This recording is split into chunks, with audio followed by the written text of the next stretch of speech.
Hi, കഴിഞ്ഞ ആഴ്ച I നോബഡിയുടെ പോസ്റ്ററും ടീസറൊക്കെ കാണുന്ന സമയത്ത് റാൻഡം ആയിട്ട് എന്റെ മൈൻഡിൽ വന്നൊരു പടമാണ് അർജുനൻ സാക്ഷി. 2011 ഞങ്ങളെല്ലാം സ്കൂളിൽ പഠിക്കുന്ന സമയത്ത് ഇറങ്ങിയ ഒരു പടമായിരുന്നു. ആ പടത്തിന്റെ മെയിൻ അട്രാക്ഷൻ എന്ന് പറയുന്നത് പൃഥ്വിരാജ് തന്നെയാണ്. കാരണം 2010 അൻവർ, ത്രില്ലർ, 2009 പുതിയ മുഖം, ഇങ്ങനെ കുറെ അടുപ്പിച്ച് ആക്ഷൻ പടങ്ങളൊക്കെ ചെയ്ത് പൃഥ്വിരാജ് ഒരു ആക്ഷൻ ഹീറോ ലെവലിലേക്ക് വരുന്ന സമയത്ത് റിലീസായ പടമാണ് രഞ്ജിത്ത് ശങ്കറിന്റെ അർജുനൻ സാക്ഷി. ഇപ്പൊ രഞ്ജിത്ത് ശങ്കറിന്റെ തൊട്ട് മുന്നേ ഇറങ്ങിയ പടം പാസഞ്ചർ ആയിരുന്നു. അതൊരു എക്സ്പെരിമെന്റൽ ആയിട്ടുള്ള ഒരു മൂവി ആയിരുന്നു. അന്നത്തെ സിനിമയിൽ വെച്ച് നോക്കുന്ന സമയത്ത് ഒരു കമ്മിങ് ഏജ് മൂവിന്നോ ന്യൂ ജനറേഷൻ സിനിമ എന്നൊക്കെ പറയാൻ വേണ്ടി പറ്റുന്ന പടം. സോ ആ ഡയറക്ടറുടെ പൃഥ്വിരാജ് ഒരുമിച്ചിട്ടുള്ള സിനിമ എന്നൊക്കെ പറയുമ്പോഴത്തേക്ക് നമുക്ക് എന്തോ ഒരു ഡിഫറൻറ്റ് സാധനം, ഒരു വെറൈറ്റി സാധനം കയറി വരുന്നുണ്ട്, അങ്ങനെ ഒരു ഫീൽ ആയിരുന്നു. അപ്പൊ ഈ പടത്തിന്റെ മെയിൻ പ്ലോട്ടിലേക്ക് വന്നു കഴിഞ്ഞാൽ റോയ് എന്ന് പറയുന്ന ഒരു കഥാപാത്രം, അതായത് സൊസൈറ്റിയോട് പ്രത്യേകിച്ച് വലിയ കമ്മിറ്റ്മെന്റോ കാര്യങ്ങളോ ഒന്നും ഇല്ലാതെ സ്വന്തം കരിയർ മാത്രം നോക്കി പോകുന്ന ഒരു കരിയറിസ്റ്റ് ആയിട്ടുള്ള ഒരു ചങ്ങായി സിനിമയിലെ മെയിൻ പ്ലോട്ടിലേക്ക് എൻ്റർ ചെയ്യുന്നു. അപ്പൊ അവിടെ എന്തൊക്കെയോ ചില സംഭവങ്ങൾ നടന്നിട്ടുണ്ട്. അപ്പൊ ആദ്യം ഈ ആൾക്ക് അതിനോടൊന്നും വലിയൊരു അറ്റാച്ച്മെന്റോ കാര്യങ്ങളോ ഒന്നും തോന്നുന്നില്ല. പക്ഷെ പെട്ടെന്ന് ഒരു ദിവസം ഇങ്ങനെ സ്വിച്ച് ഇട്ട പോലെ അയാള് സിസ്റ്റത്തിനോടും അല്ലെങ്കിൽ പോലീസിനോടും അവിടെയുള്ള നിയമവ്യവസ്ഥയോടൊക്കെ ഫൈറ്റ് ചെയ്ത് ഇങ്ങനെ പോകുന്ന ഒരു വൺ മാൻ ആർമി പോലത്തെ ഒരു കഥാപാത്രം. അപ്പൊ ഇങ്ങനെ ചില കഥയും കഥാപാത്രങ്ങളൊക്കെ നമ്മൾ ഇതിനു മുമ്പും പല ഭാഷകളിൽ കണ്ടിട്ടുണ്ട്. തമിഴിലും തെലുങ്കിലും ഹിന്ദിയിലും മലയാളത്തിൽ തന്നെ പലതരത്തിലും ഇത് ചെയ്തിട്ടുണ്ട്. പക്ഷെ അതിൽ നിന്നൊക്കെ വ്യത്യസ്തമാക്കുന്ന എന്താണ് ഈ സിനിമയിൽ ഉള്ളത് എന്ന് ഞാൻ അന്ന് ആലോചിച്ചിട്ടില്ല. പക്ഷെ ഇന്ന് കഴിഞ്ഞ ഒരു ഇടയ്ക്ക് കണ്ട സമയത്ത് ഞാൻ നോക്കിയില്ല എന്താണ് കുറച്ച് ഡിഫറെന്റ് ആയിട്ടുള്ളതെന്ന്. അങ്ങനെ ഞാൻ ഈ പടം ഒന്നുകൂടി കണ്ടു. അപ്പൊ ഈ സിനിമയുടെ മെയിൻ ത്രെഡ് അത്ര ഒരു ഇൻട്രസ്റ്റിംഗ് ഒന്നുമില്ല, ഞാൻ ഓൾറെഡി പറഞ്ഞല്ലോ. പക്ഷെ അന്ന് നമ്മുടെ കുട്ടികളായിരുന്ന സമയത്ത് കാണുമ്പോഴത്തേക്ക് ഓക്കെ കൊള്ളാം, കുഴപ്പമില്ല, അങ്ങനത്തെ ഒരു ഫീൽ ആയിരുന്നു.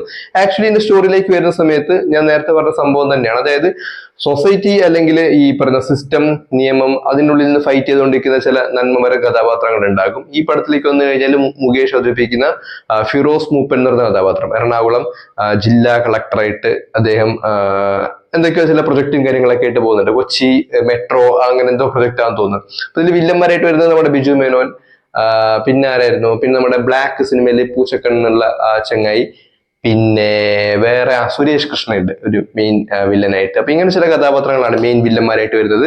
ജഗതി ശ്രീകുമാർ, ജഗതി ഒരു മെയിൻ കഥാപാത്രത്തിനെ അവതരിപ്പിക്കുന്നുണ്ട്. മുകേഷിന്റെ അച്ഛനായിട്ടാണ് അഭിനയിച്ചിട്ടുള്ളത്.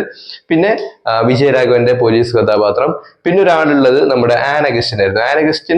ആൻ അഗസ്റ്റിൻ ആണ് ഈ പടത്തിന്റെ ഒരു മെയിൻ സെന്റർ ആയിട്ട് വരേണ്ടിയിരുന്നത് എനിക്ക് അടുത്ത കാലത്ത് തോന്നിയിട്ടുണ്ട്. കാരണം ഈ ലെറ്റർ, ഈ അർജുനൻ എന്ന് പറയുന്ന ആൾ എഴുതുന്ന ലെറ്റർ ആദ്യം എത്തുന്നത് ഈ ആനിന്റെ കയ്യിലാണ്. അഞ്ജലി മേനോൻ എന്ന് മറ്റാണ് ക്യാരക്ടറിന്റെ പേര്. അപ്പോൾ മാതൃഭൂമിയുടെ ഓഫീസിൽ എത്തുന്നു. അങ്ങനെ ഇവർ അന്വേഷിച്ച് പോകുന്ന സമയത്ത് റോയിയെ ഒരു ഫംഗ്ഷൻ വെച്ച് കാണുന്ന സമയത്ത് ആൻ അഗസ്റ്റിൻ ആക്ച്വലി തെറ്റിദ്ധരിക്കലാണ്, ഈ റോയി ആയിരിക്കും ഈ അർജുനൻ എന്ന് പറയുന്ന കഥാപാത്രം എന്ന്. പക്ഷെ പിന്നീട് ഈ മാധ്യമങ്ങളും ബാക്കിയുള്ള ചർച്ചകളും കാര്യങ്ങളൊക്കെ നേരെ റോയിയുടെ നേരെ വരികയും ആൾക്കാരെല്ലാം റോയി ആണ് അർജുനൻ എന്ന് തെറ്റിദ്ധരിക്കുകയും ചെയ്യുകയും ചെയ്യുന്നിടത്താണ് ഈ സിനിമയുടെ ഒരു ട്വിസ്റ്റ് സംഭവിക്കുന്നത്. പക്ഷെ ആദ്യം റോയ് ഈ സൊസൈറ്റിയോട്, ഞാൻ പറഞ്ഞില്ലേ, പൊതുവെ അങ്ങനെ വലിയ കമ്മിറ്റ്മെന്റ് ഒന്നും ഇല്ലാത്ത സ്വന്തം കാര്യം മാത്രം നോക്കി പോകുന്ന ഒരു കഥാപാത്രമായിരിക്കും.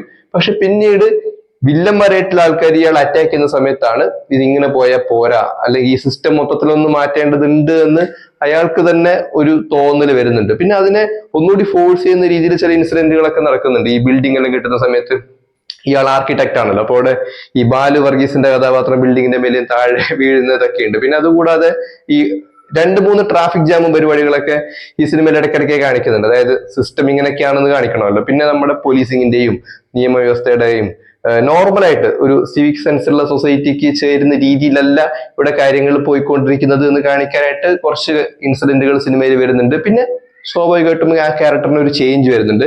പക്ഷെ ഞാൻ അന്ന് കാണുമ്പോഴും ഇന്ന് കാണുമ്പോഴും എന്നെ ഒരുപോലെ ത്രില്ലടിപ്പിച്ച 2 കാര്യങ്ങളാണ് ഈ പടത്തിലുള്ളത്.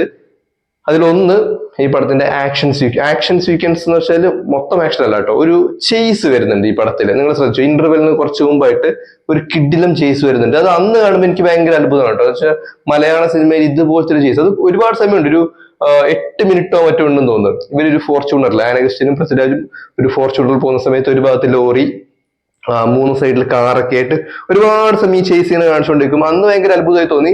ഞാൻ ഈ അടുത്ത് കണ്ടപ്പോഴും അത് കൊള്ളാം, അത് നല്ല രീതിയിൽ അവര് എക്സിക്യൂട്ട് ചെയ്തിട്ടുണ്ട്. പക്ഷെ ഫൈറ്റും കാര്യങ്ങളൊക്കെ അത്യാവശ്യം ഒരു ആവറേജ് എന്നോ ബിലോ ആവറേജ് എന്നോ പറയാൻ വേണ്ടി പറ്റുന്ന ടൈപ്പ് ഫൈറ്റും കാര്യങ്ങളൊക്കെ ആയിരുന്നു. കാരണം ഫൈനൽ അല്ല ക്ലൈമാക്സ് ഫൈറ്റിലേക്ക് വരുന്ന സമയത്ത് ഈ ബിജു മെനോൻ അതുപോലെ തന്നെ സുരേഷ് കൃഷ്ണ വേറെ രണ്ട് വില്ലന്മാർ കൂടി ഉണ്ട്. ഇവരൊക്കെ ഒരുമിച്ചിട്ടുള്ള ഫൈറ്റ് ഒരു കടലിന്റെ നടുക്ക് ഇങ്ങനെ ഒരു ജങ്കാർ പോലത്തെ സാധനത്തിലാണ് ഈ ഫൈറ്റ് നടക്കുന്നത്. പക്ഷെ അതത്ര ഇൻട്രസ്റ്റിംഗ് ആയിട്ടുള്ള ഫൈറ്റ് ആയിട്ട് എനിക്ക് ഇപ്പോ തോന്നിയില്ല. പിന്നെ ഒരു ബിൽഡിങ്ങിന്റെ ഉള്ളിൽ നടക്കുന്ന ഒരു ഫൈറ്റും അത്ര വലിയ അടിപൊളിയായിട്ട് എനിക്ക് തോന്നിയില്ല. പക്ഷെ ചേസ് നല്ല അടിപൊളിയായിരുന്നു.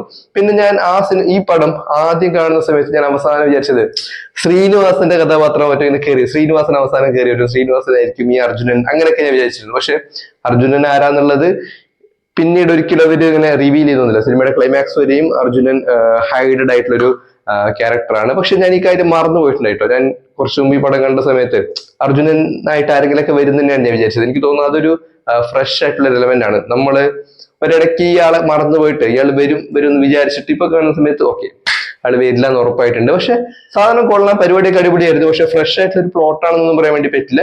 പിന്നെ പൃഥ്വിരാജിന്റെ ഗെറ്റപ്പ് നോക്കിക്കഴിഞ്ഞാലും ഇപ്പൊ ഈ ഖലീഫയുടെ സ്റ്റില്ല് വന്നില്ലേ, ഖലീഫയുടെ സ്റ്റില്ലും ഈ അർജുനൻ സാക്ഷിയിലെ പൃഥ്വിരാജും തമ്മിൽ അങ്ങനെ വലിയൊരു വ്യത്യാസമൊന്നുമില്ല. ചങ്ങായി നല്ല രീതിയിൽ ഫിസിക്കും കാര്യങ്ങളൊക്കെ മെയിൻറ്റെയിൻ ചെയ്തിട്ടുണ്ട്. 2011 ഇറങ്ങിയ പടമാണ്. അപ്പൊ ഒരു 15 വർഷത്തെ ഗ്യാപ്പ് ഉണ്ട്. പക്ഷെ നല്ല യങ്ങായി തന്നെ നിന്നിട്ടുണ്ട്.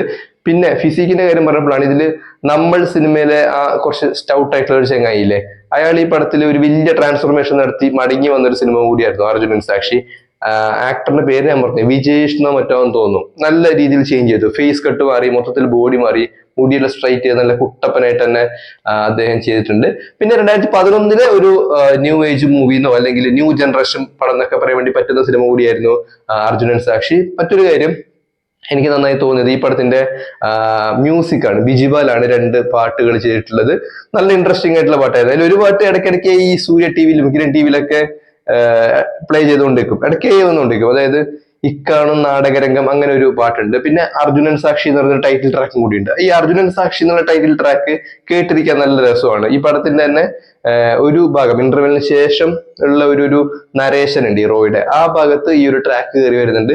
അത് അന്ന് കാണുമ്പോഴും ഈ അടുത്ത കാലത്ത് കണ്ടപ്പോഴും നല്ല ഇൻട്രസ്റ്റിംഗ് ആയിട്ട് എനിക്ക് തോന്നി. പിന്നെ ബിജിപാലിന്റെ മൊത്തത്തിലുള്ള വർക്കും കാര്യങ്ങളൊക്കെ അടിപൊളിയായിരുന്നു. ബിജിപാൽ അന്ന് ആ സമയത്ത് കുറച്ചൊരു സ്ലോ പേസ്ഡ് ആയിട്ടുള്ള പാട്ടും കാര്യങ്ങളൊക്കെ ആയിരുന്നു ചെയ്തുകൊണ്ടിരുന്നത്. അതിനിടയ്ക്ക് കയറി വന്ന ഒരു കുറച്ചുകൂടി ആ കാലഘട്ടത്തിന് യോജിക്കുന്ന ഒരു റോക്ക് മ്യൂസിക് റോക്ക് അങ്ങനെ കംപ്ലീറ്റ് റോക്ക് എന്ന് പറയാൻ പറ്റില്ല, പക്ഷെ ആ സിനിമ ഡിമാൻഡ് ചെയ്യുന്ന ഒരു റഫ്നെസ് ആ മ്യൂസിക്കിൽ അദ്ദേഹം കൊണ്ടുവന്നിട്ടുണ്ടായിരുന്നു. അങ്ങനെ പക്ഷെ ആ പാട്ട് അപ്പോഴും ഇപ്പോഴും നല്ല ഫ്രഷ് ആണ് കേട്ടോ. പടത്തിലെ പാട്ടുകളെല്ലാം ഇപ്പോഴും വളരെ അണ്ടർ റേറ്റഡ് ആണ്.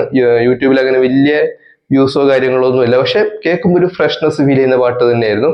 സോ ഇതാണ് രഞ്ജിത് ശങ്കറിന്റെ അർജുനൻ സാക്ഷി.